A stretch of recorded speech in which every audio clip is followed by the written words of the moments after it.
This 1:87 model from Ross is a Jaso tower crane, and it comes in a very big box. And as you can see from the outer shipping carton, the box is over 1 metre long. The model is of the Jaso J560 tower crane, and it comes in a branded box.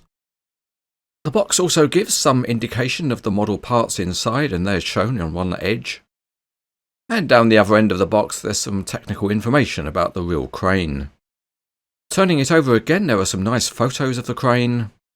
And then down the other end we see the badge of the model maker, Ross. Inside the box are the usual expanded polystyrene trays, and they're sealed together with some tape.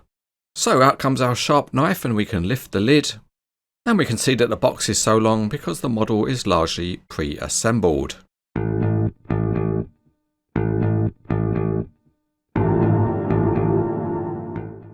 Let's build up the crane, and it starts with a base.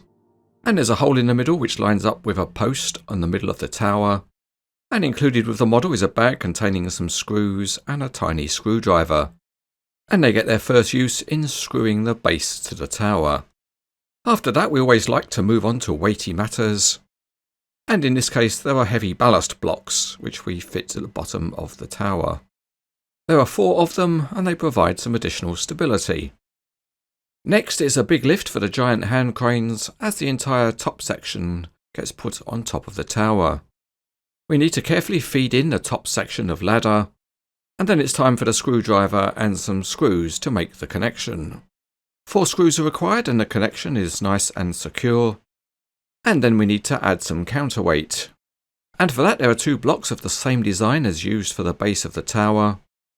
And they slot over posts, so there's no danger of them just falling off. Lastly, for posing the model, there's a walkway which goes over the winch handle.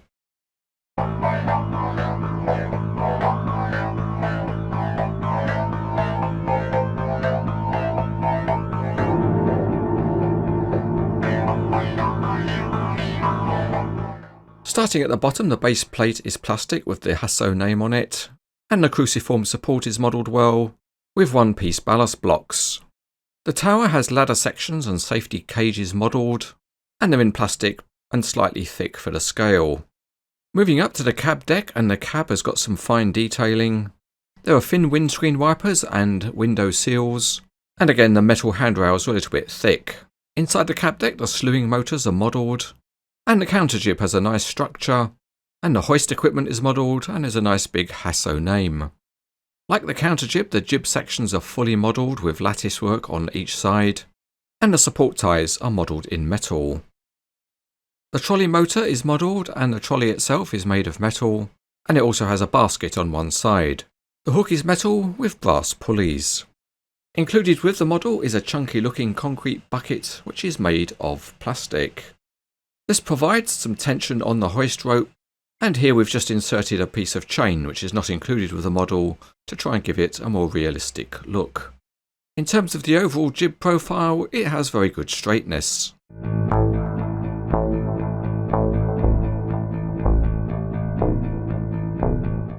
We start by slewing the crane around, and this is nice and smooth, so it's easy to pose it in any position you want.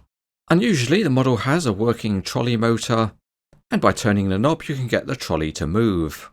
But in practice it was very stiff on the review model, so it's not something you'll do often, and a little warning note tells you might need to adjust the trolley by hand as it moves along the jib.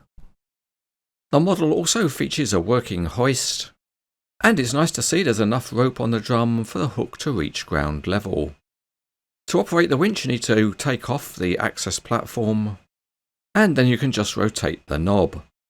So if you like that sort of thing, you can then have a little game of playing crane driver. One nice feature of the model is that it is made up of parts that are screwed together, and these are in realistic sections. So if you wanted to, you could take the model apart and build some different configurations, or make transport loads. But unfortunately the tie bars are riveted, so you can't disconnect those, but the jib can be fully stripped down into its different parts. There's a screw to undo on top, and another screw underneath. But bear in mind there would be a lot of work to alter the trolley ropes if you decided to change the jib length. This is quite a big model even though it's 1:87 scale, so let's do a dim check.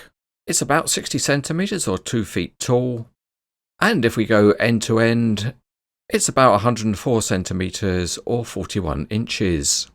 If we just measure the jib, it scales at approximately 65 meters long.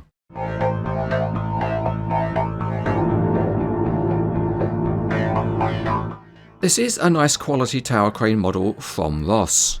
It captures the Jaso J560 well, and the overall detailing is nice considering the scale.